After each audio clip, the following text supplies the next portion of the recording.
짙은 안개가 새벽의 훈련장을 눅눅하게 감싸고 있었다. 한민지 이병은 차가운 공기를 폐 깊숙이 들이마시며 턱을 당겼다. 그녀의 군화는 이미 축축한 흙먼지로 뒤덮여 있었고 어깨를 짓누르는 군장의 무게는 어제 입은 근육통을 더욱 생생하게 깨웠다. 논산 육군 훈련소에서의 3주차 적응이라는 단어는 여전히 사치처럼 느껴졌다. 민지는 그저 하루하루를 버텨내고 있었다. 그녀는 눈에 띄지 않으려 노력했다. 뛰어난 훈련 성적도 뒤처지는 체력도 아닌 그저 무리의 중간. 그것이 그녀가 선택한 생존 방식이었다. 하지만 어떤 눈초리들은 그림자 속에서도 먹잇감을 찾아내는 법이다. 최하린 하사는 이 소대 분대장이자 이 훈련 중대의 실질적인 공포였다. 그녀는 훈련병들의 규율을 잡는다는 명목하에 자신의 권력을 만끽하는 유형의 인간이었다.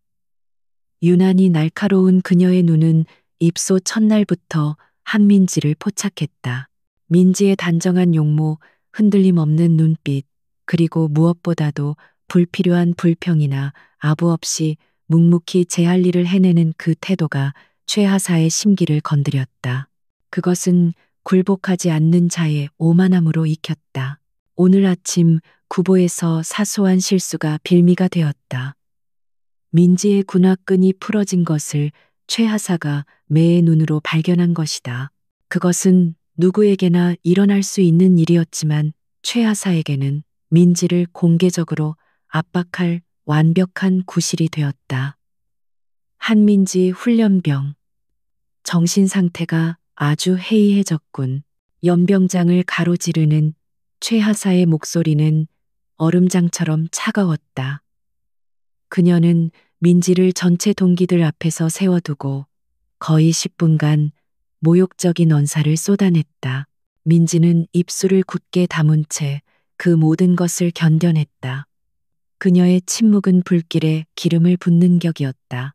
오후 훈련이 모두 끝난 뒤 저녁 점호 직전의 짧은 자유시간 최아린 하사가 생활관으로 들어섰다. 그녀의 시선은 곧장 침상에 걸터 앉아 수첩에 무언가를 적고 있던 민지에게 향했다. 한민지 훈련병 나 좀 따라와. 창고 정리할 게 있으니까. 목소리는 낮았지만 거부할 수 없는 명령이었다. 동기들의 걱정스러운 시선이 느껴졌지만 민지는 묵묵히 일어나 수첩을 관물대에 넣고 최 하사의 뒤를 따랐다. 불길한 예감이 등줄기를 타고 흘렀지만 군대에서 아니오라는 선택지는 없었다. 훈련소 본관 뒤편에 위치한 낡은 보급 창고는 해가 지기 시작하면서 더욱 음습해졌다. 녹슨 철문이 끼익 소리를 내며 열리자 퀴퀴한 먼지 냄새가 코를 찔렀다.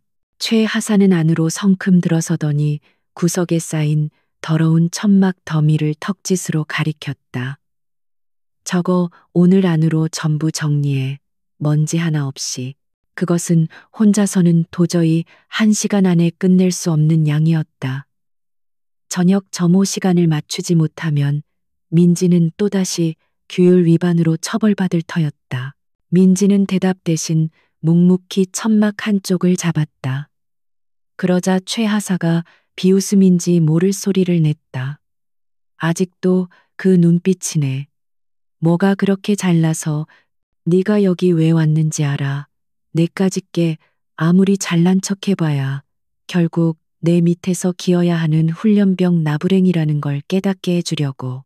그녀는 민지의 어깨를 손가락으로 거칠게 찔렀다. 여기선 내가 법이고 내가 신이야. 알겠어. 민지는 시선을 내리깔지 않았다. 그저 덤덤하게 최 하사를 바라보며 대답했다. 저는 훈련병의 본분을 다하고 있습니다. 그 대답이 마지막 인내심의 끈을 끊어 놓았다. 본분 내 본분이 뭔데? 상관한테 꼬박꼬박 말대답하는 것. 최 하사의 얼굴이 분노로 일그러졌다. 그녀는 민지의 가슴팍을 세게 밀쳤다. 민지는 뒤로 몇 걸음 물러났지만 넘어지지 않고 균형을 잡았다. 아직도 정신 못 차렸지. 좋아. 오늘 내가 내 그 고고한 정신머리를 아주 뿌리부터 뽑아주지.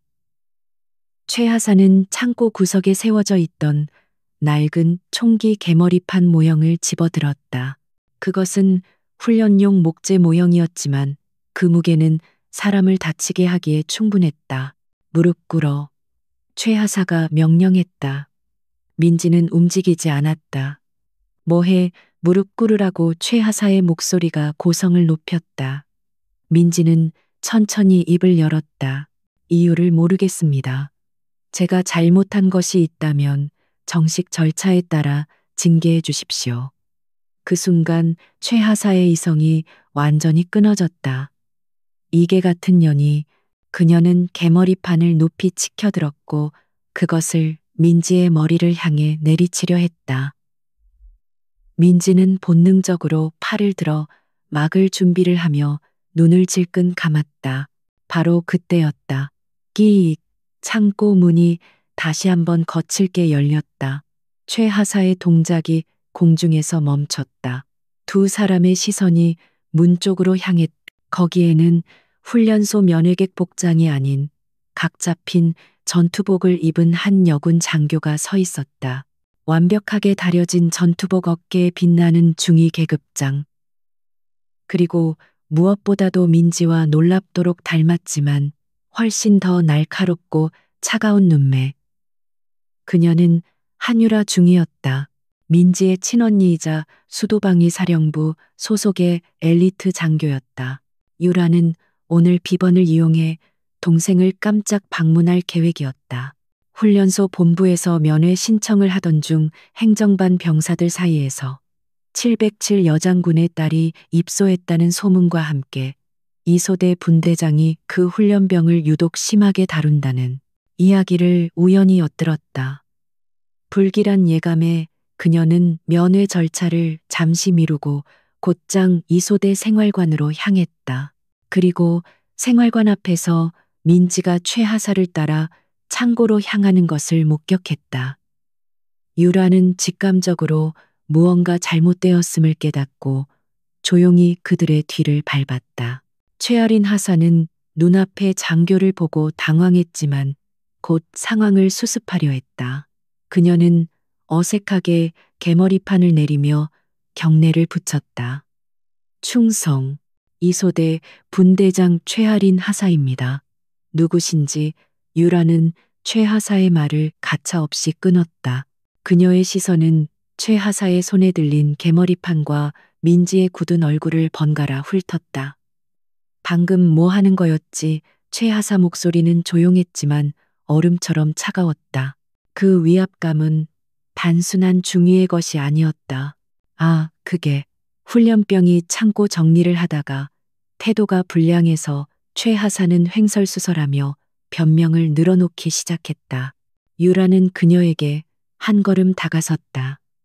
키는 유라가 조금 더 작았지만 그녀에게서 뿜어져 나오는 기세는 최하사를 압도했다. 태도가 불량해서 훈련용 개머리판으로 교육을 시키나 여기가 내 왕국이야. 유라의 눈이 분노로 타올랐다. 그녀는 최하사의 어깨를 쳤던 바로 그 손가락으로 자신의 계급장을 가리켰다. 최하사는 그제야 자신이 건드린 것이 무엇인지 어렴풋이 깨닫기 시작했다. 하지만 그녀는 여전히 상황 파악이 덜 된 듯했다. 장교님께서는 면회객이 아니십니까? 훈련병 교육에 함부로 개입하시는 것은 유라는 코웃음을 쳤다. 개입. 그녀는 주머니에서 자신의 스마트폰을 꺼냈다. 최하사, 넌 지금 네가 무슨 짓을 했는지 전혀 모르는군. 넌 그냥 훈련병을 괴롭힌 게 아니야. 유라는 민지를 바라보았다. 민지는 여전히 굳은 표정이었지만 언니의 등장에 아주 미세하게 떨리는 안도감을 느꼈다. 유라는 더 이상 최하사와 말을 섞을 가치도 없다는 듯 몸을 돌려 창고 밖으로 나갔다. 그리고 훈련소 건물의 가장 후미진 구석, 아무도 들을 수 없는 곳으로 빠르게 걸어갔다. 그녀는 방금 본 장면을 머릿속에서 되새겼다. 동생의 겁에 질린 듯 하면서도 억지로 참아내는 얼굴, 그리고 최하사의 광기, 어린 폭력성. 유라의 손이 분노로 떨렸다. 그녀는 망설임 없이 단축번호 1번을 길게 눌렀다. 신호음은 단 2번 울리고 끊겼다. 수화기 너머로 낮고 침착하지만 그 어떤 장성보다 위험 있는 목소리가 들려왔다. 유라야, 무슨 일이니? 그 목소리의 주인은 바로 그들의 어머니 대한민국 육군 특수전사령부 예하 제707 특수임무단 100호 부대를 지휘하는 최초의 여성 지휘관 박서연 소장이었다. 그녀는 군 내부에서 강철의 여호랑이로 불리는 전설적인 인물이었다. 유라는 숨을 깊게 골랐다. 어머니, 지금 논산입니다. 민지에게 문제가 생겼습니다. 유라는 감정을 배제하고 방금 자신이 목격한 상황을 1분 이내로 정확하게 보고했다. 최아린 하사의 이름 계급 소속, 그리고 그녀가 개머리판을 들고 민지를 위협했던 그 순간까지. 수화기 너머에서는 잠시 침묵이 흘렀다. 그것은 분노를 억누르는 자만이 만들어낼 수 있는 폭풍 전야의 고요함이었다. 잠시 후 박서연 소장의 목소리가 다시 들려왔다. 이전보다 한 톤 더 낮고 차가워진 목소리였다. 알았다. 너는 민지 곁에 있도록. 그리고 절대 네가 먼저 나서지 마라. 전화가 끊겼다. 유라는 차가운 벽에 등을 기댔다. 그녀는 어머니가 어떤 조치를 취할지 정확히 알고 있었다. 그것은 단순한 항의나 시정 요구가 아닐 터였다. 그것은 시스템을 움직이는 일이 될 것이었다. 한편 창고에 남겨진 최하린 하사는 자신이 상황을 벗어났다고 착각하기 시작했다. 그녀는 민지에게 다시 다가와 씩씩거렸다. 내 백이 장교였냐? 어쩐지 눈빛이 더럽더라. 근데 어쩌지 여긴 훈련소고 넌 내 관할이야. 그 중이 나부랭이가 뭘 어쩔 건데. 민지는 아무 대답도 하지 않았다. 그녀는 그저 다가오는 저녁 점호 시간만을 생각하고 있었다.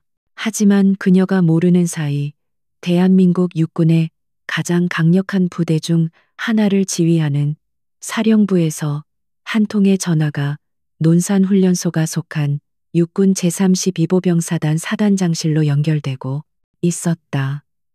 그 전화는 훈련소의 모든 일상을 순식간에 마비시킬 힘을 가지고 있었다.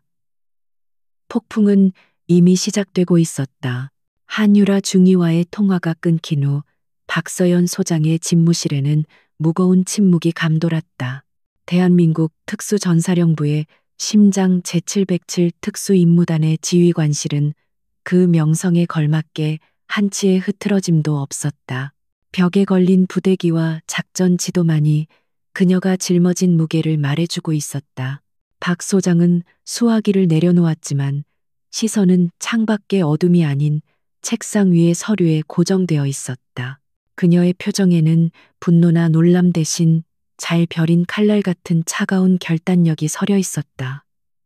두 딸이 모두 군인의 길을 걷겠다고 했을 때 그녀는 기뻐하기보다 걱정했다. 특히 강인하지만 속이 깊어 모든 것을 혼자 감내하려는 둘째 딸 민지가 그녀는 늘 마음에 걸렸다. 그리고 지금 그 우려가 최악의 형태로 현실이 되었다. 목재 개머리판이라는 단어가 그녀의 뇌리를 떠나지 않았다. 박서연 소장은 군인으로서의 냉철함으로 어머니로서의 분노를 억눌렀다. 이것은 단순한 가족의 문제가 아니었다. 대한민국 육군의 훈련소에서 미래의 병사들을 양성하는 곳에서 이토록 원시적이고 폭력적인 악습이 횡행하고 있다는 증거였다. 그리고 자신의 딸이 707 부대 지휘관의 딸이라는 사실이 알려지기 전에 시스템 자체의 문제로 접근해야 했다. 그녀는 즉시 행동에 옮겼다. 그녀는 비서실을 거치지 않고 책상 위에 붉은색 직통 전화를 들었다. 군 내부의 가장 빠르고 강력한 지휘 통제 라인이었다. 신호음이 몇 번 울리기도 전에 논산 훈련소를 관할하는 제32 보병사단 사단장실에 벨이 울렸다. 그 시각 이태곤 소장은 막 저녁 식사를 마치고 관사에서 휴식을 취하려던 참이었다. 발신자 표시에 뜬 707 지휘관이라는 글자에 그는 등골이 서늘해지는 것을 느꼈다.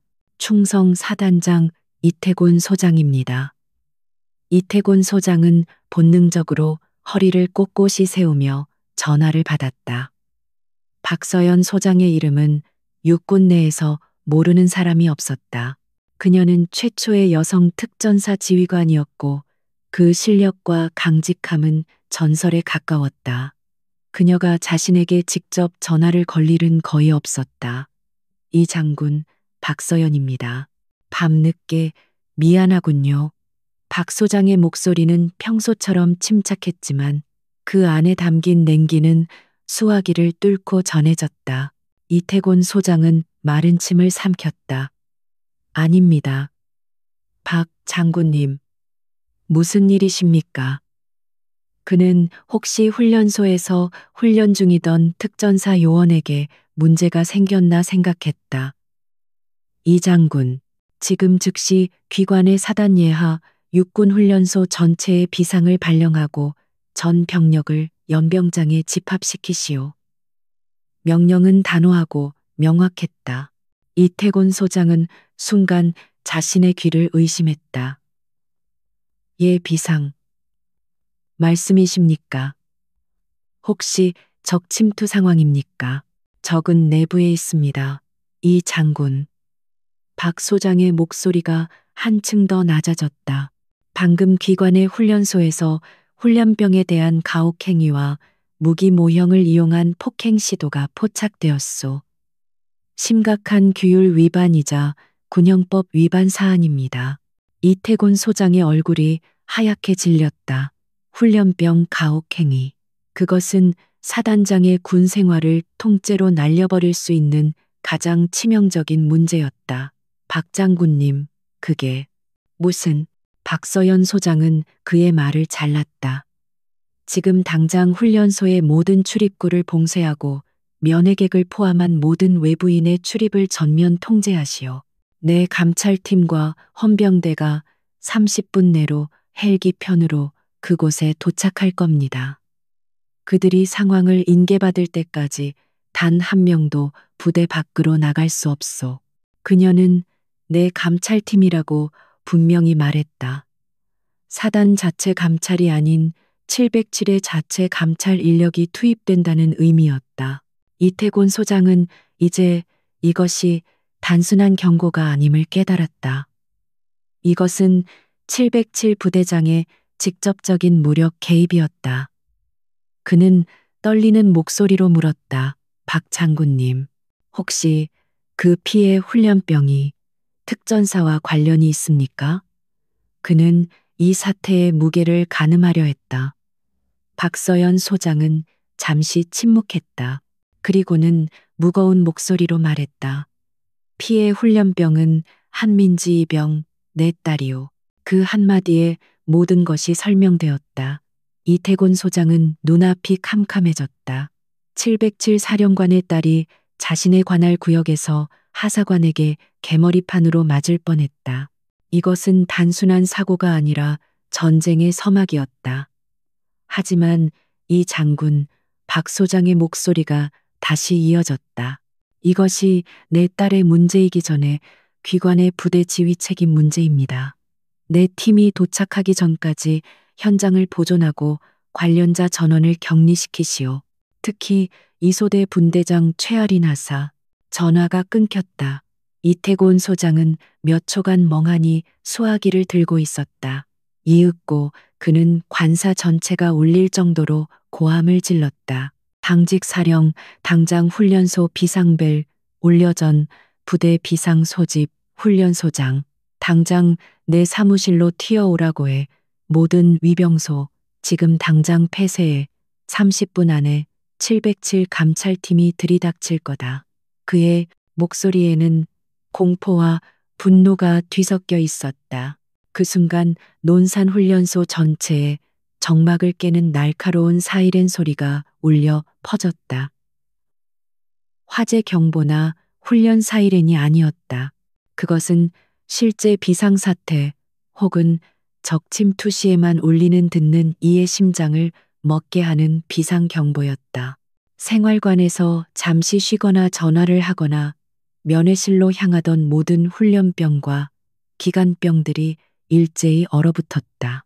낡은 창고 안민지를 향해 으르렁거리던 최아린 하사의 얼굴이 경악으로 물들었다. 뭐야, 이게 무슨 소리야. 그녀는 사이렌 소리의 의미를 본능적으로 알았다. 이것은 훈련이 아니었다. 방송 스피커에서 귀를 찢는 듯한 목소리가 터져 나왔다. 비상, 실제 상황이다. 훈련소 전 병력은 즉각 모든 행동을 중지하고 완전 군장으로 연병장에 집합하라 반복한다. 모든 면회는 즉각 취소되었다. 위병소는 모든 출입을 전면 통제한다. 최 하사의 다리가 후들거리기 시작했다. 면회 취소, 전 병력 집합. 이것은 한민지의 언니라는 그 중위가 일으킬 수 있는 소동의 수준이 아니었다. 이것은 사단 전체가 움직이는 일이었다. 그녀는 공포에 질린 눈으로 민지를 바라보았다.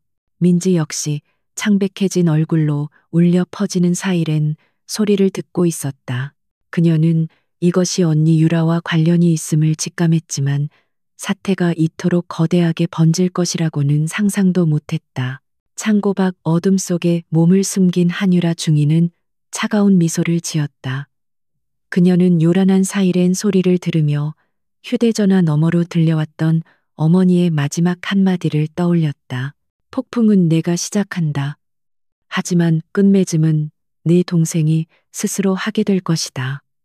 거대한 폭풍이 707이라는 이름을 달고 논산훈련소 전체를 집어삼키기 시작했다.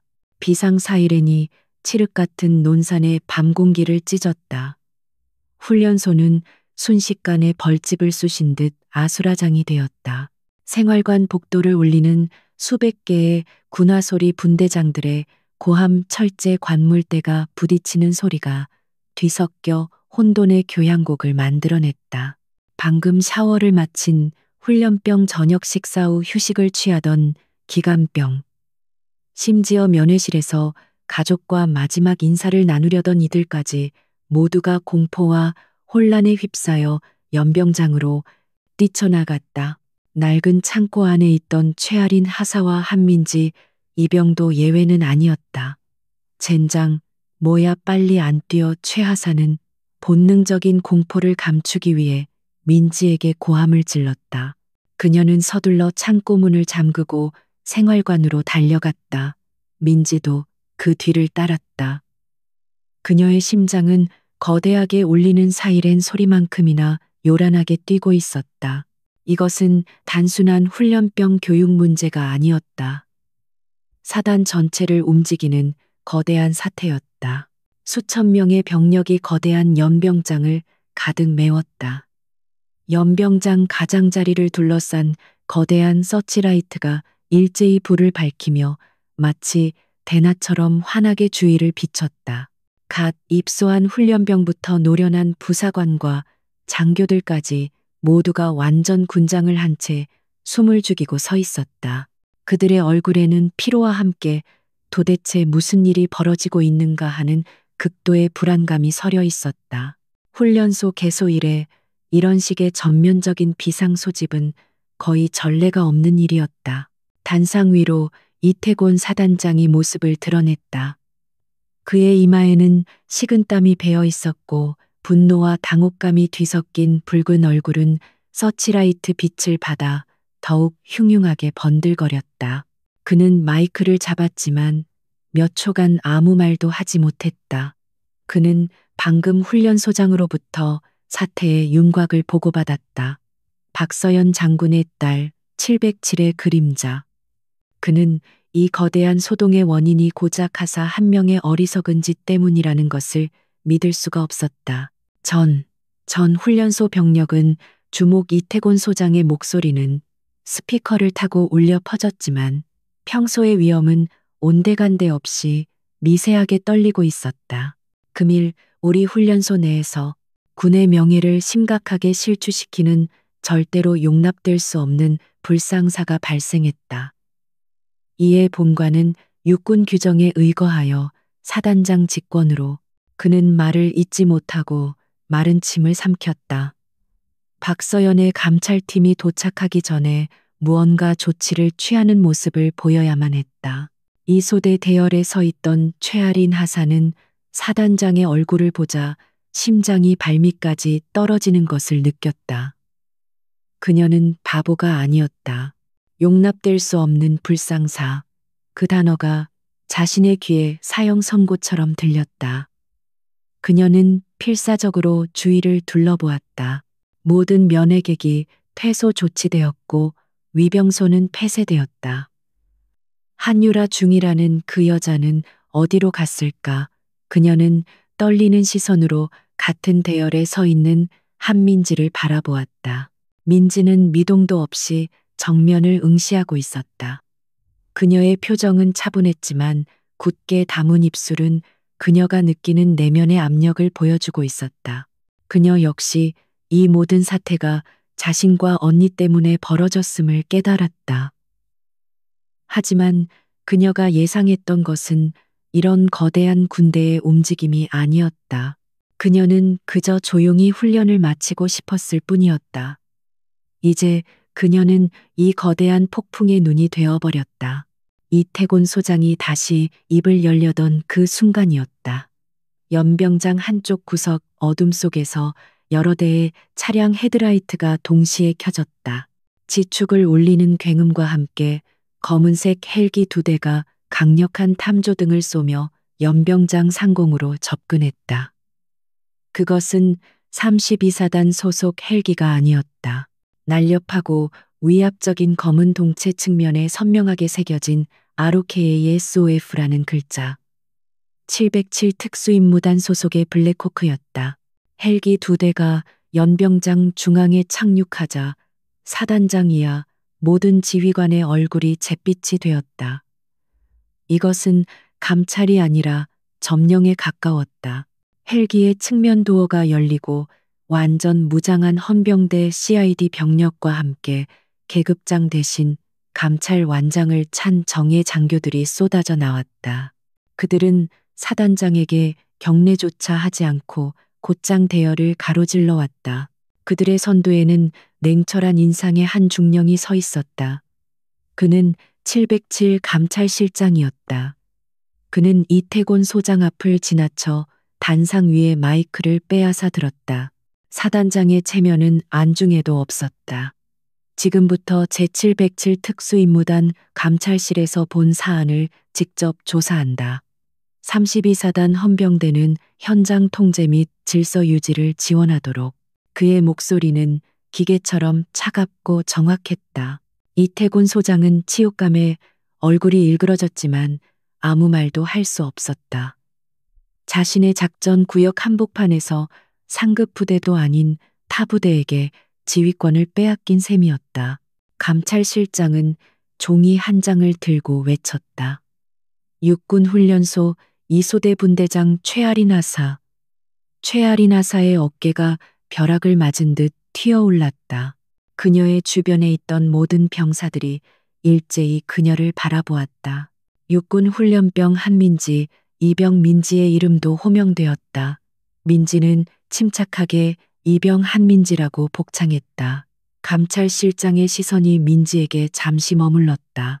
그 시선에는 어떤 감정도 담겨 있지 않았지만 민지는 그것이 자신을 꿰뚫어 보는 듯한 날카로움임을 알 수 있었다. 이상이인 그리고 2소대 1, 2, 3 분대장 및 소대장, 즉시 대열에서 이탈하여 헌병대의 안내를 받으라. 나머지는 전원 현 위치에서 대기한다. 헌병대 병사들이 즉시 대열로 뛰어들었다. 그들은 최아린 하사에게 다가가 양팔을 붙잡았다. 최 하사는 다리가 풀린 듯 주저앉으려 했다. 아, 아닙니다. 저는 그냥 그녀가 무어라 변명하려 했지만 헌병들은 그녀의 입을 막고 거칠게 끌고 나갔다. 그녀의 비명은 수천 명의 침묵 속에 묻혀버렸다. 다른 헌병이 민지에게 다가왔다. 그는 민지의 팔을 붙잡지는 않았지만 날카로운 눈으로 그녀를 감시하며 말했다. 따라와. 민지는 굳은 표정으로 발걸음을 옮겼다. 그녀가 대열을 빠져나가자 동기들의 수군거리는 소리와 놀란 눈초리들이 그녀의 등에 수없이 밝혔다. 한순간에 그녀는 피해자이자 동시에 이 모든 소동의 원인이 되었다. 민지는 헌병대를 따라 연병장 구석에 세워진 임시 지휘 텐트로 향했다. 그곳에는 이미 한유라 중위가 기다리고 있었다. 유라는 민지를 보자마 애쓰자 아무 말 없이 그녀의 군복 매무새를 바로잡아 주었다. 그 차가운 손길에서 민지는 언니의 분노와 걱정을 동시에 느꼈다. 민지야. 유라가 낮게 속삭였다. 이제부터 네가 본 것 겪은 것만 정확하게 말해. 거짓말도 과장도 없이. 알겠지. 민지는 고개를 끄덕였다. 그녀는 이제 자신이 거대한 시스템의 톱니바퀴 한가운데에 서 있음을 깨달았다. 최아린 하사는 물론 자신과 언니 그리고 어머니까지 모두 이 사건에 얽혀들었다. 하지만 민지는 두렵지 않았다. 오히려 가슴 한구석이 이상하게 차가워지는 것을 느꼈다. 이것이 군대라면 그리고 이것이 자신이 선택한 길이라면 피하지 않을 생각이었다. 이태곤 소장은 자신의 지휘 텐트가 707 감찰실에 의해 사실상 접수되는 것을 무력하게 지켜보았다. 박서연 소장의 전화 한 통이 단 몇십 분 만에 자신의 사단 전체를 마비시켰다. 그는 707의 여호랑이라는 별명이 결코 과장이 아님을 뼈저리게 실감했다. 그리고 이 기나긴 밤은 이제 겨우 시작에 불과했다. 임시로 마련된 신문실은 훈련소 본관의 작은 회의실이었다. 707 감찰팀이 가져온 고성능 조명은 방안을 수술실처럼 환하게 비췄고 공기는 서류 넘어가는 소리만 들릴 정도로 팽팽하게 얼어붙어 있었다. 이곳은 이태곤 사단장의 영향력이 전혀 미치지 못하는 완벽하게 통제된 707의 영역이었다. 최아린 하사는 감찰실장인 중령 맞은편에 앉아 있었다. 그녀의 얼굴은 땀과 눈물로 범벅이 되어 있었고 조금 전까지만 해도 훈련병들 위에서 군림하던 기세는 온데간데 없었다. 저는 그냥 군기를 잡으려고. 그녀의 목소리는 공포로 심하게 떨렸다. 중령은 그녀의 변명에 눈 하나 깜짝하지 않았다. 그는 낡은 목재 개머리판 모형이 담긴 증거물 봉투를 테이블 위로 던졌다. 군기, 이걸로 중령의 목소리는 낮았지만 방 전체를 울렸다. 최 하사, 자네가 지금 상대하고 있는 게 누군지 알고나 있나? 훈련병을 폭행하려 한 건 군형법상 명백한 특수폭행 미수야. 자네의 그 어리석은 전통 노름이 자네 군 생활을 끝장낸 거라고. 그는 최 하사의 심리적 방어선을 단숨에 무너뜨렸다. 그는 최 하사가 평소 알고 지내던 헌병대 간부가 아니었다. 그는 전장에서 적의 심리를 파고드는 특수전 전문가였다. 아, 아닙니다. 억울합니다. 저 혼자 그런 게 아닙니다. 다들 그렇게. 최 하사는 공포에 질려 자신도 모르게 공범의 존재를 암시했다. 중령의 눈이 날카롭게 빛났다. 다들이 누군가. 이소대장 아니면 중대장 감찰팀은 이미 최아린 하사 한 명을 잡으러 온 것이 아니었다. 그들은 이 기회에 훈련소 내에 만연한 부조리의 뿌리를 뽑아낼 생각이었다.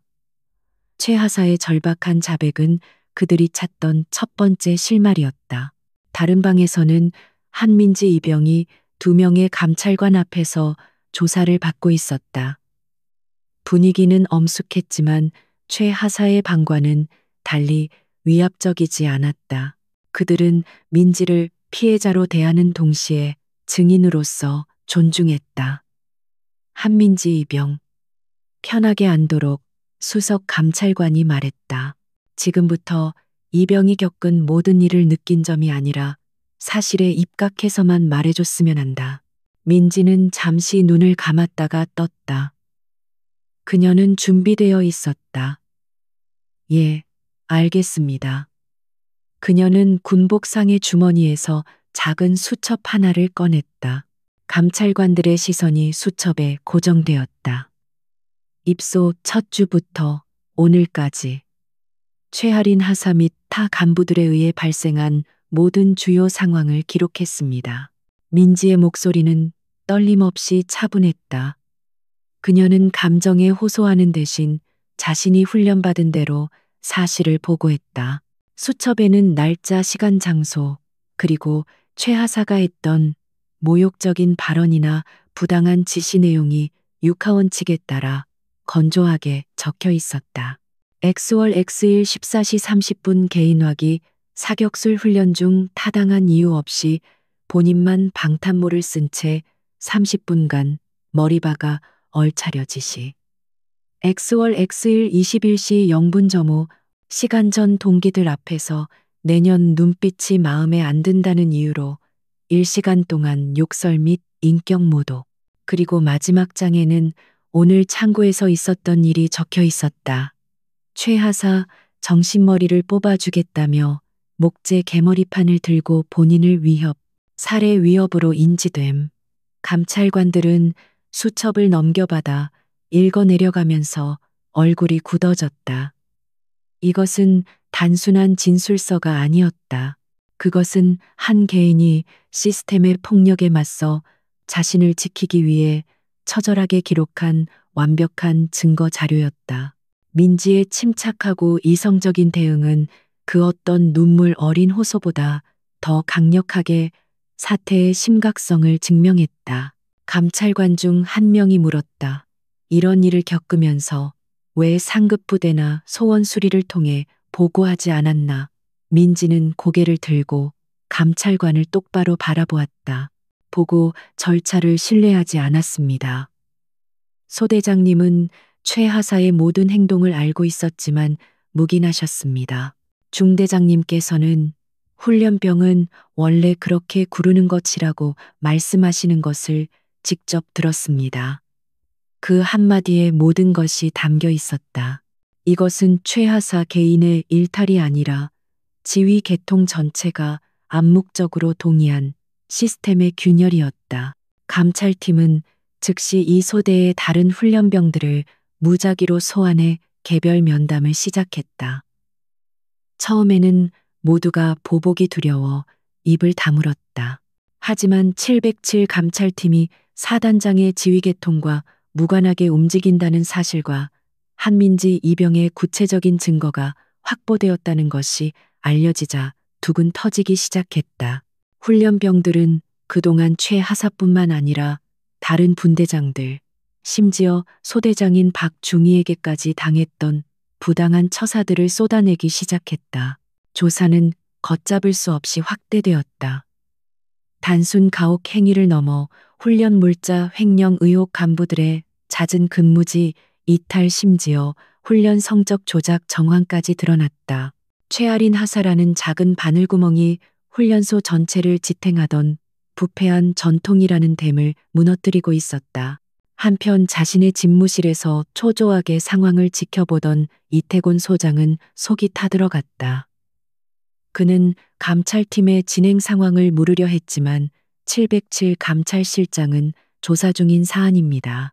완료 후 박서연 장군님께 직보할 예정입니다. 라는 말로 그의 접근을 철저히 차단했다. 이태곤 소장은 자신이 사단장이면서도 자신의 부대 안에서 벌어지는 일을 전혀 통제할 수 없다는 무력감에 휩싸였다.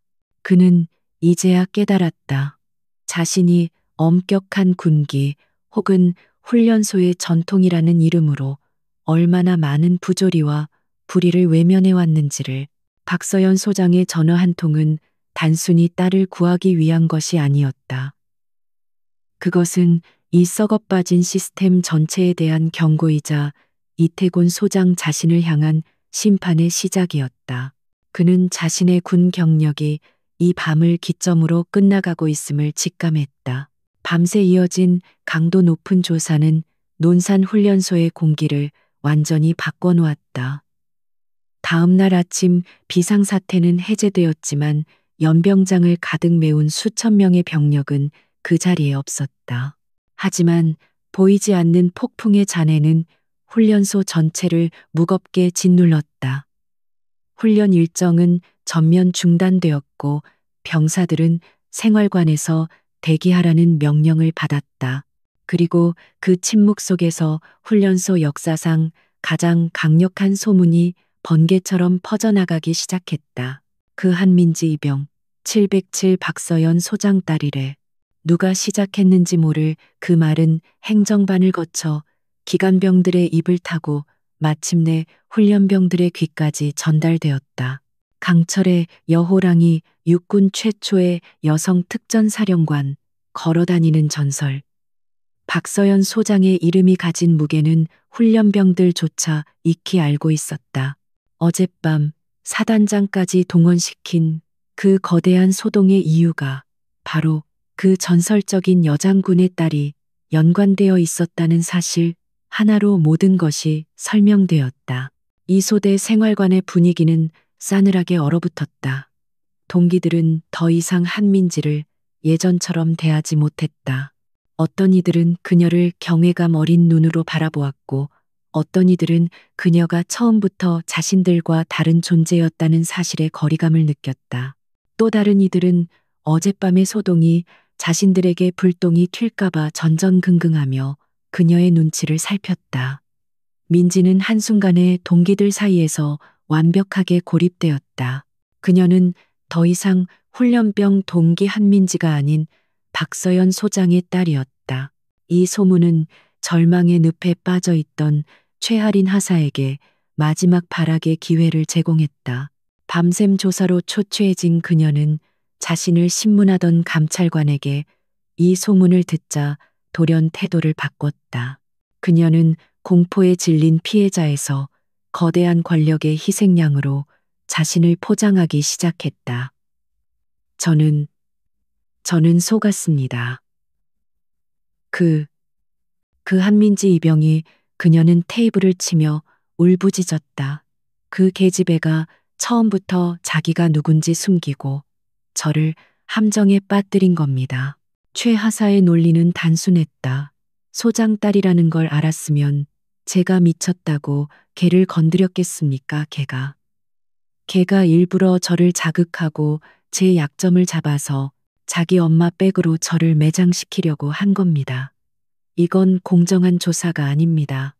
이건 명백한 권력 남용입니다.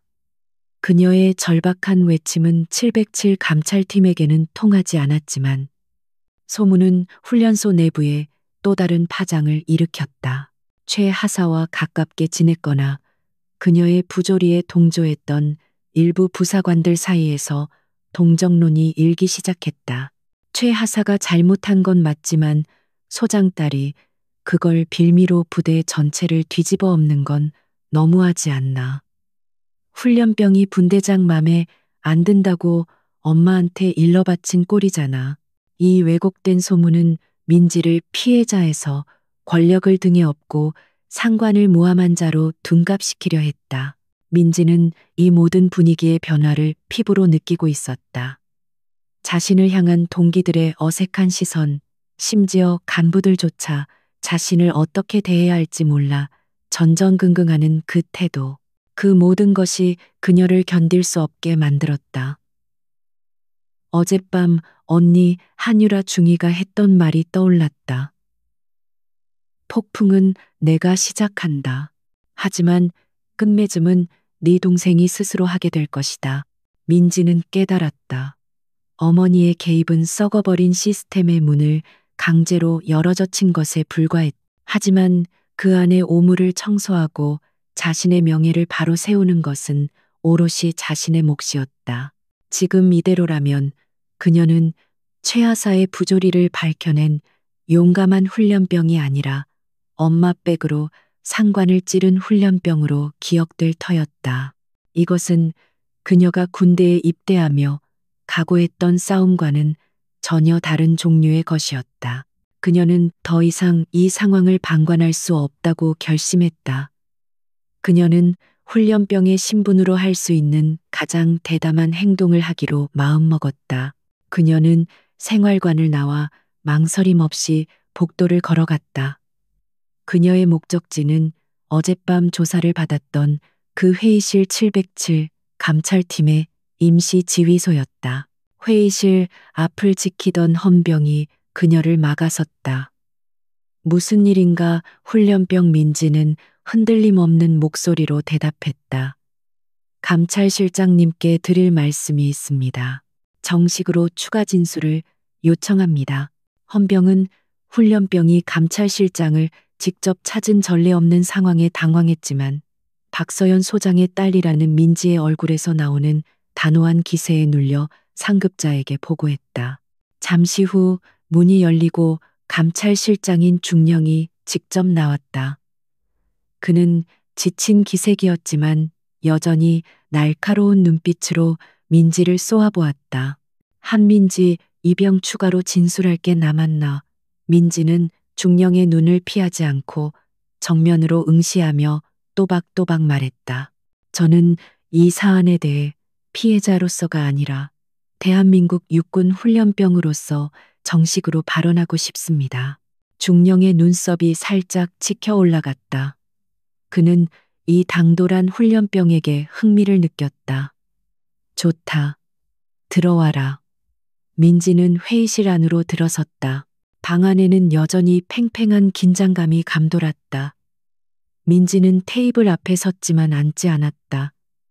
실장님, 저는 제가 박서연 소장의 딸이라는 이유로 이 자리에 서 있는 것이 아닙니다.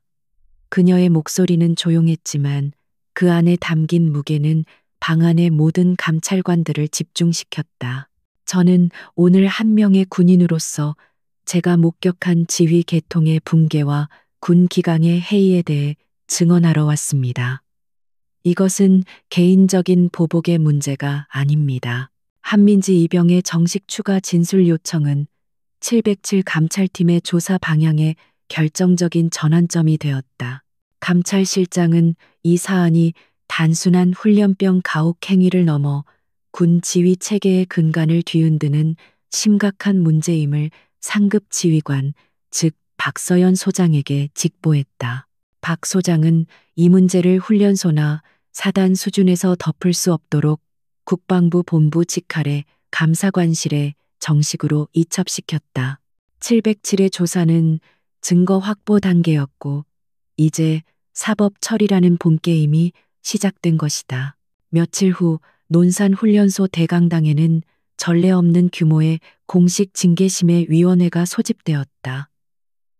이것은 사단장급에서 주관하는 징계위원회가 아니었다. 위원장석에는 국방부에서 직접 파견된 감찰관인 엄격한 인상의 장성이 앉아 있었고 배석한 위원들 역시 육군 본부의 법무관 감찰관들로 구성되어 있었다. 이태곤 소장은 피의자가 아닌 참고인 자격으로 구석 자리에 초라하게 앉아 있어야 했다. 대강당은 법정처럼 엄숙하게 꾸며졌다.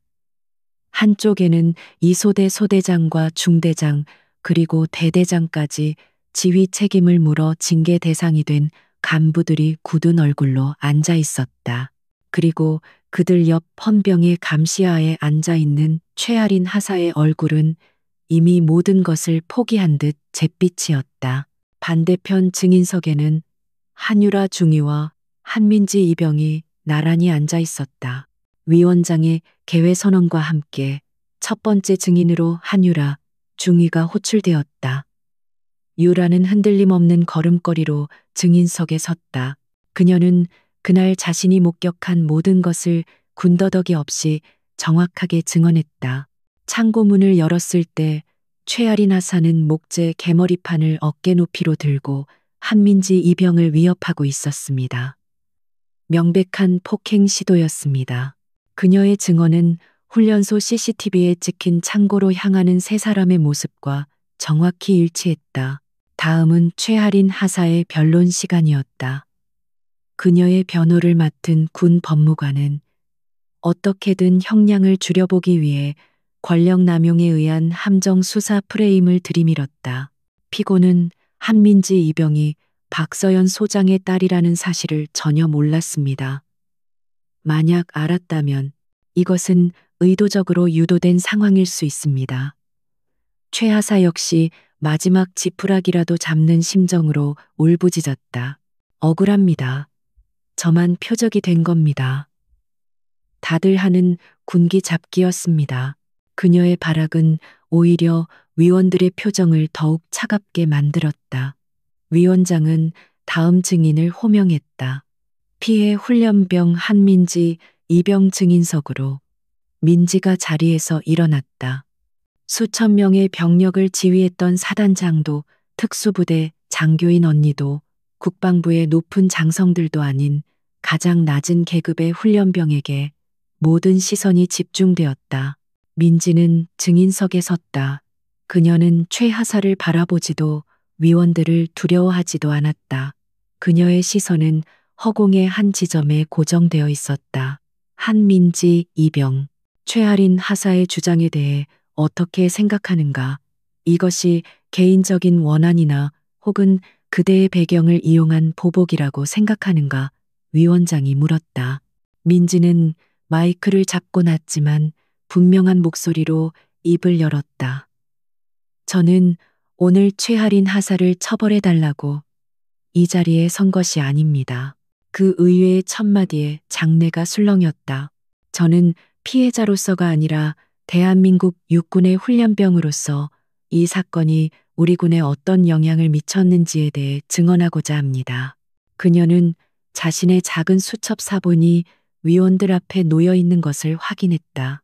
최아린 하사는 제가 눈빛이 마음에 들지 않는다는 이유로 저를 괴롭혔습니다. 그것은 사실입니다. 하지만 더 큰 문제는 최 하사의 그런 행동이 소대장, 중대장, 그리고 대대장에 이르는 모든 지휘 계통 하에서 공공연하게 용인되어 왔다는 사실입니다. 그녀는 최 하사를 지나 그 뒤에 앉은 간부들을 똑바로 쳐다보며 말했다. 소대장님은 최 하사의 가혹 행위를 효과적인 훈련병 통제 방식이라며 칭찬하셨습니다. 중대장님은 신성한 국방의 의무를 수행하러 온 훈련병들의 인격을 모독하는 발언을 수시로 하셨습니다. 민지의 목소리에는 감정적인 호소가 없었다. 대신 마치 군사 전략을 브리핑하는 장교처럼 냉철한 논리와 분석이 담겨 있었다. 문제는 가혹행위 그 자체가 아닙니다.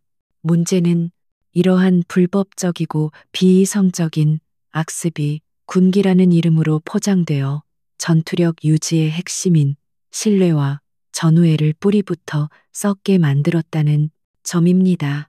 장내는 숨소리조차 들리지 않았다. 저는 상관의 명령에 복종하도록 훈련받았습니다. 하지만 상관이 불법적인 명령을 내리거나 부하의 인격을 짓밟는 것을 지휘라고 착각할 때 그 부대의 전투력은 어떻게 되겠습니까? 적과 마주했을 때 그런 지휘관을 위해 목숨을 걸고 싸울 병사는 아무도 없을 것입니다. 민지는 위원장을 향해 고개를 돌렸다. 최아린 하사의 행동과 이를 묵인하고 방조한 지휘관들의 태만은 단순히 군 규율을 위반한 것이 아닙니다. 그것은 적의 총탄보다 더 무섭게 우리 군의 내부 결속력을 파괴하고 전투준비 태세를 심각하게 저해하는 이적 행위와 다름없습니다. 이적 행위.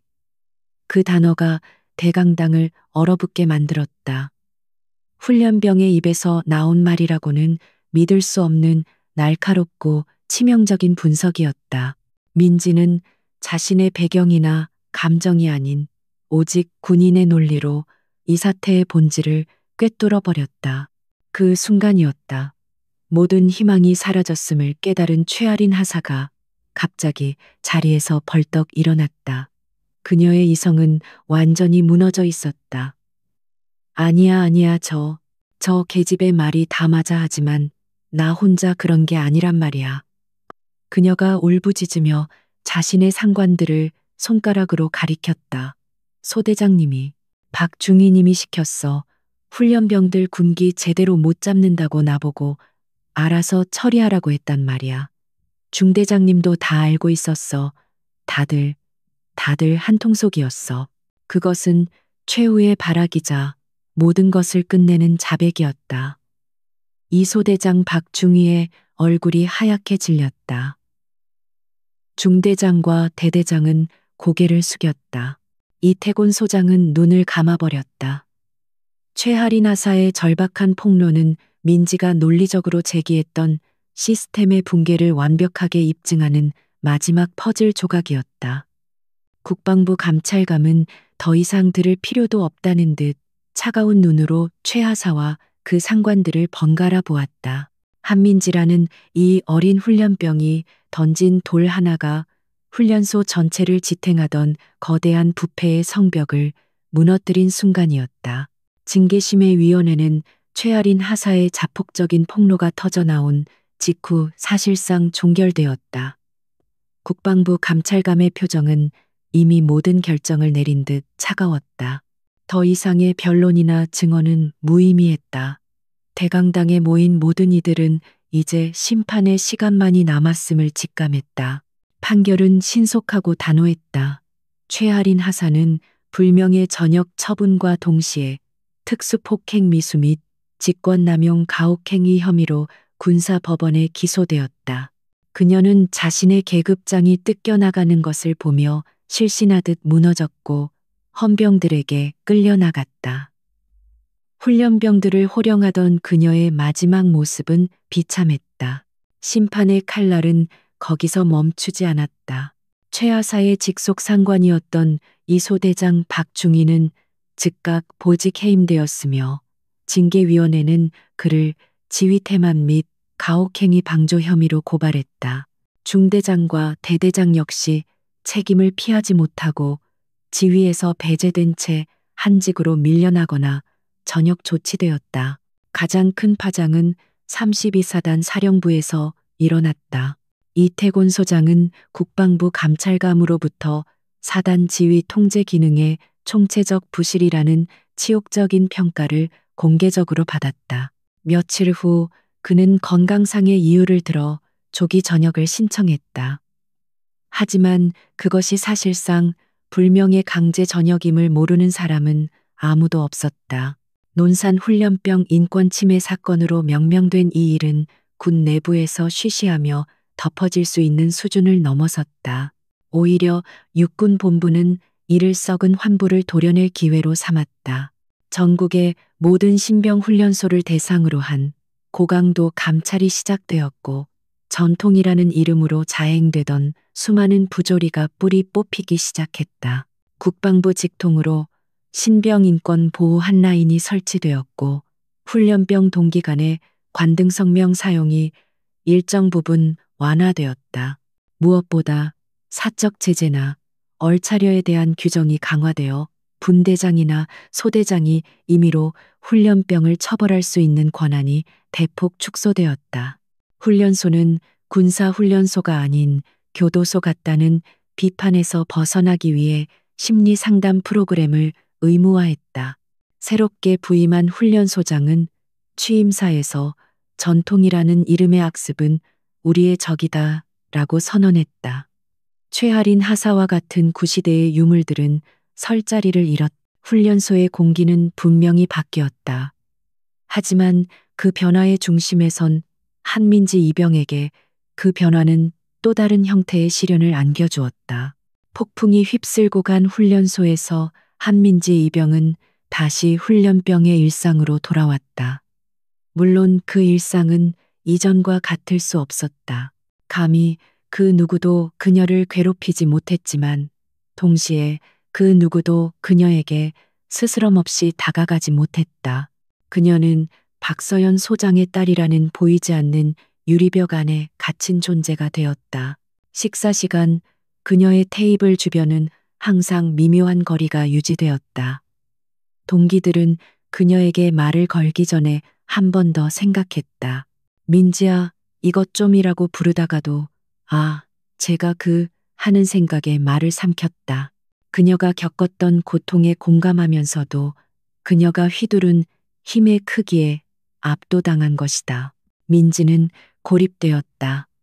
그녀를 구한 그 힘이 이제는 그녀를 동료들로부터 분리시키는 장벽이 되었다. 그녀는 누구에게도 불평할 수 없었다. 그녀는 특권을 누리는 훈련병으로 보이고 싶지 않았다. 그녀가 원했던 것은 평범한 훈련병으로서의 동등한 대우 그뿐이었다. 민지는 그런 종류의 존중을 원하지 않았다. 그녀는 침묵 속에서 오직 훈련에만 몰두했다.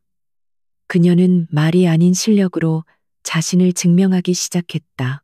이 소대에 새로 부임한 소대장은 육사 출신의 FM 장교였다. 그는 민지를 특별 대우하지도 그렇다고 의식적으로 피하지도 않았다. 그는 공평하게 그리고 냉정하게 모두를 대했다. 그리고 그의 눈에 비친 한민지 이병은 장군의 딸이 아니라 가장 우수한 훈련병이었다. 각계 전투 훈련, 칠흑 같은 어둠 속에서 목표 지점까지 침투하는 훈련이었다. 훈련병들은 진흙과 빗물로 범벅이 되었다. 포복으로 철조망을 통과하던 중 한 동기가 철조망에 군복이 걸려 패닉에 빠졌다. 못 가겠습니다. 도와주십시오. 그의 외침에 교관의 불호령이 떨어지려 할 때 바로 뒤따르던 민지가 움직였다. 그녀는 자신의 대검을 뽑아 순식간에 동기의 옷을 찢어 철조망에서 분리시켰다. 그리고는 그의 등을 강하게 밀치며 낮게 속삭였다. 멈추지 마. 그녀의 침착함은 패닉에 빠진 동기를 진정시켰다. 그녀는 자신의 훈련 성적보다 동료의 완주를 우선시했다. 이 모든 것은 소대장의 야간 투시경을 통해 명확히 보였다. 사격 훈련에서는 훈련 교관을 능가하는 만점 기록을 세웠고, 화생방 훈련에서는 공황에 빠진 동기를 끝까지 챙기며 함께 가스실을 통과했다. 민지는 자신이 가진 능력을 동료들을 돕는 데 사용했다. 그녀는 자신이 특별해서가 아니라 자신이 군인이기 때문에 그렇게 행동했다. 훈련의 마지막 관문인 20km 야간 행군. 체력이 방전되어 나고 위기에 처한 동기가 발생했다. 새로운 이소대장은 망설였지만 민지는 묵묵히 그 동기의 군장을 자신의 군장 위에 겹쳐 메었다. 그리고는 동기의 소총까지 어깨에 걸고 단 한마디 말 없이 다시 걷기 시작했다. 그녀의 그 묵묵한 행동은 그 어떤 연설보다 강력했다. 그녀를 경외감으로만 바라보던 동기들의 눈빛이 존경으로 바뀌기 시작했다. 그들은 더 이상 그녀를 소장의 딸로 보지 않았다. 그들은 그녀를 진짜 전우로 보기 시작했다. 마침내 훈련소 수료식이 다가왔다. 그녀의 부모님은 수료식에 참석하지 않았다. 한유라 중이만이 먼발치에서 사복 차림으로 동생을 지켜보고 있었다.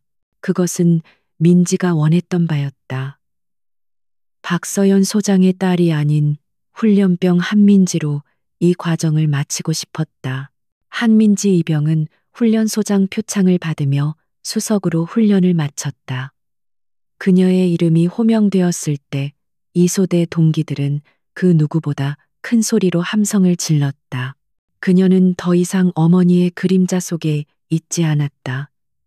그녀는 스스로의 능력으로 가장 혹독했던 시련 속에서 진정한 군인으로서의 존경을 쟁취해냈다. 새로운 이소대장은 수료식이 끝난 후 민지에게 다가와 악수를 청했다. 한민지 이병, 훌륭했네.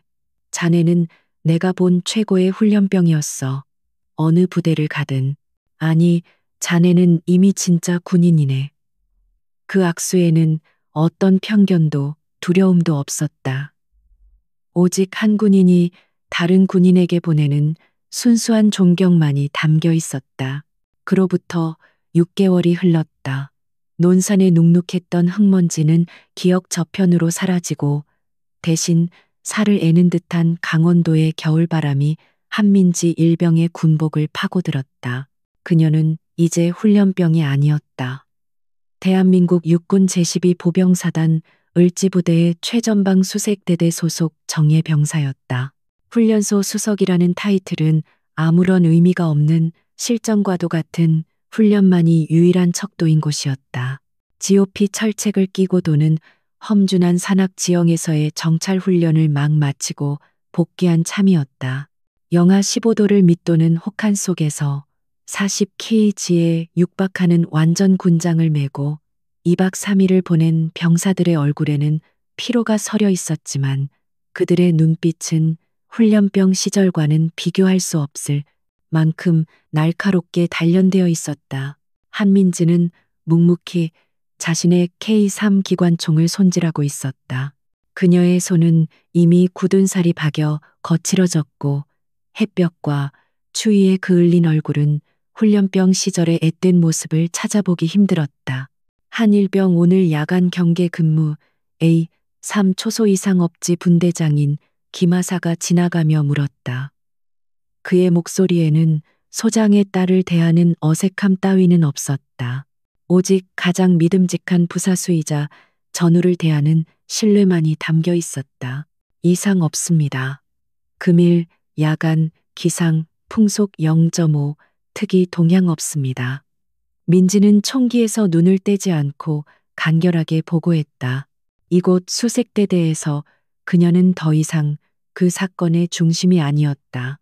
그녀는 그저 사격 만발, 독도법 1위, 그리고 가장 늦게까지 총기를 정비하는 한민지 일병일 뿐이었다. 그녀는 자신의 실력으로 그리고 묵묵한 태도로 이곳에 자신만의 자리를 만들어냈다. 총기 정비를 마치고 생활관으로 돌아가려던 그때 행정반장이 그녀를 급히 불렀다. 한 일병 너, 대대장님실로 지금 바로 가봐. 손님이 오셨다는데. 행정반장의 표정이 미묘했다. 손님이라고요. 면회입니까?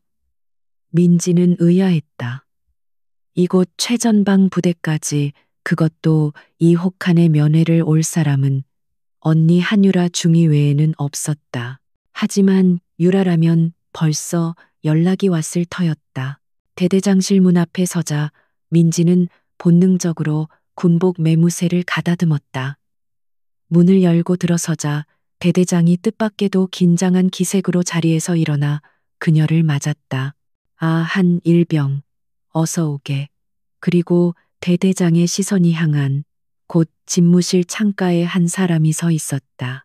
각 잡힌 전투복 어깨에 빛나는 두 개의 별. 707 부대 마크가 선명한 베레모를 책상 위에 올려둔 채 그녀는 창밖의 황량한 겨울 산맥을 바라보고 있었다. 박서연 소장이었다. 민지는 숨이 멎는 것을 느꼈다. 훈련소 사건 이후 6개월 만에 처음으로 마주하는 어머니의 모습이었다. 충성 일병 한민지 대대장님의 부름을 받고 알았다. 대대장 잠시 자리를 비켜주겠나 박 소장은 돌아보지 않고 말했다. 그녀의 목소리는 여전히 낮고 위엄이 넘쳤다. 대대장은 예 장군님이라고 외치듯 대답하고는 서둘러 자신의 방을 나갔다.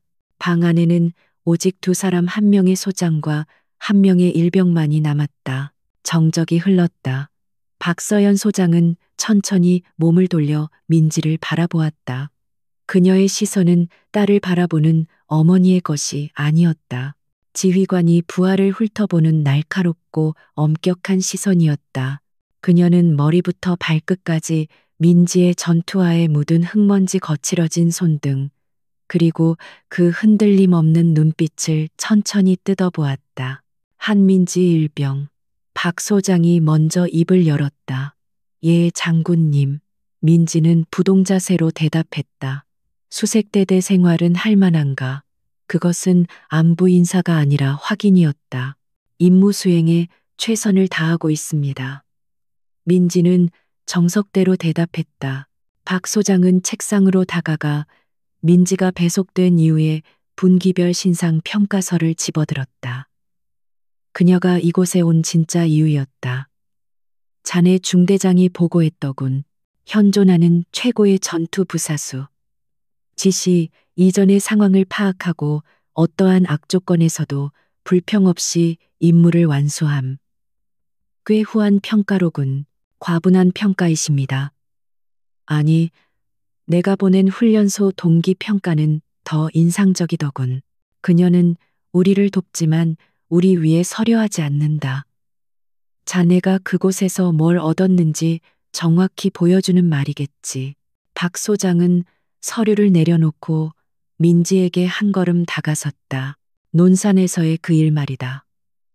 6개월 만에 처음으로 그 일이 두 사람 사이에 언급되었다. 민지는 숨을 참았다. 내 전화 한 통이 모든 것을 시작했지. 썩어 빠진 시스템을 뒤흔들었지만 동시에 내 딸을 가장 위험한 표적으로 만들었다. 난 알고 있었다. 그 전화가 너를 구할 수도 있지만 너를 장군의 딸이라는 주홍 글씨 안에 영원히 가둬버릴 수도 있다는 것을. 박 소장의 눈빛이 순간 깊어졌다. 나는 도박을 한 거다, 민지야. 네가 그 무게에 짓눌려 평범한 군인으로조차 살지 못하게 될지, 아니면 그 무게를 딛고 일어설지. 민지는 비로소 깨달았다. 어머니가 왜 6개월 동안 자신을 찾지 않았는지, 그것은 무관심이 아니라 가장 혹독한 방식의 신뢰였다. 제가 원했던 것은 장군님의 보호가 아니었습니다. 민지가 처음으로 보고가 아닌 자신의 말을 했다. 저는 그저 시스템의 정의를 원했습니다. 제가 훈련병으로서 마땅히 받아야 할, 그러나 빼앗겼던 그것을 말입니다. 알고 있다. 박 소장의 입가에 아주 희미한 거의 보이지 않는 미소가 스쳤다. 자네가 징계위원회에서 했던 증언을 모두 읽어봤다. 자네는 감정에 호소하지 않았어. 개인의 복수를 요구하지도 않았지. 자네는 군인의 논리로 시스템의 허점을 정확히 찔렀다. 이적행위라는 그 한마디가 최하사의 목재 개머리판보다 더 강력하게 그들의 방어선을 무너뜨렸지. 그건 내 딸이 한 말이 아니더군. 그건 완벽한 군인의 전략가의 발언이었어. 그것은 박서연 소장이 할 수 있는 최고의 찬사였다. 나는 폭풍을 시작했을 뿐이다. 하지만 그 폭풍 속에서 방향을 잡고 스스로의 논리로 적을 제압하고 흩어진 동료들의 신뢰를 다시 얻어낸 것은 바로 너 한민지 일병이었다. 너는 내 힘으로 그 전쟁에서 이긴 거다. 박 소장은 민지의 어깨에 손을 올렸다. 훈련소 사건 이후 처음으로 닿는 어머니의 손길이었다. 거칠고 단단한 수많은 훈련을 거친 지휘관의 손이었다. 잘 버텼다. 그리고 잘 해냈다. 한민지 일병. 그 순간 장군님은 잠시 물러나고 어머니가 아주 잠깐 그녀의 눈에 머물렀다. 많이 컸구나, 내 딸. 민지는 더 이상 참지 못하고 눈시울이 뜨거워지는 것을 느꼈지만 눈물을 흘리지는 않았다. 대신 그녀는 허리를 꼿꼿이 펴고 가장 완벽한 경례를 붙였다. 충성 장군님의 가르침 잊지 않겠습니다. 박 소장은 고개를 끄덕이고는 더 이상 아무 말 없이 자신의 베레모를 쓰고 대대장실을 나갔다. 민지는 그녀의 뒷모습이 완전히 사라질 때까지 경례를 풀지 않았다. 잠시 후 민지는 다시 차가운 겨울 바람이 부는 막사 밖으로 나왔다. 모든 것이 원래대로 돌아왔지만 아무것도 같지 않았다. 그녀는 막사 유리창에 비친 자신의 모습을 바라보았다. 그을린 얼굴, 짧게 자른 머리, 그리고 일병 계급장. 그 모습은 분명 어머니 박서연을 닮아 있었지만 더 이상 어머니의 그림자는 아니었다. 강철의 여호랑이의 딸이라는 것은 그녀가 평생 짊어져야 할 유산이었다. 하지만 그것은 더 이상 그녀를 짓누르는 굴레가 아니었다. 그것은 그녀가 뛰어넘어야 했던 가장 높은 기준점이었다. 그녀는 훈련소에서 그리고 이곳 수색대대에서 자신을 증명해냈다.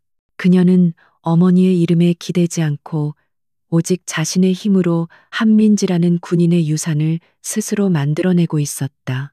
그녀는 이제 더 이상 박서연 소장의 딸이 아니었다. 그녀는 을지부대 수색대대 한민지 일병이었다. 그것으로 충분했다.